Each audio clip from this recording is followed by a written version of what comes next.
more remote days, all these decisions that you have to make in a blizzard. Southern New England superintendents have been weighing that all week long, basically, and right before that was February break, so kiddos have had a lot of time off. Yes, they have. Good evening, everyone. Thanks for joining us. I'm Tamara Sakarzek. And I'm Dan Janik. Many schools just waved the white flag. They're off the whole week, but now some are going back tomorrow, some with an hour delay. NBC 10's Mike Cerullo digs into how it could impact your child's school calendar. Well, some kids are out sledding, others are spending their days studying from home. The decision depends on where you live.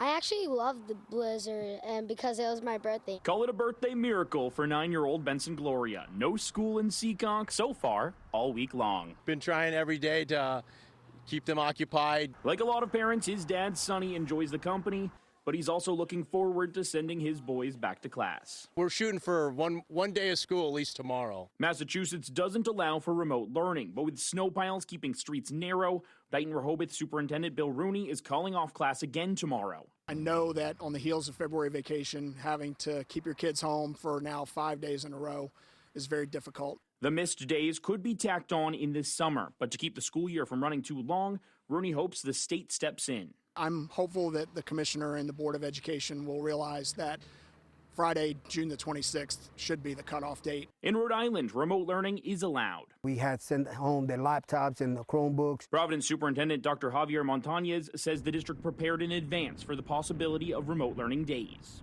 Distance learning, do you think it's as effective as in-person learning?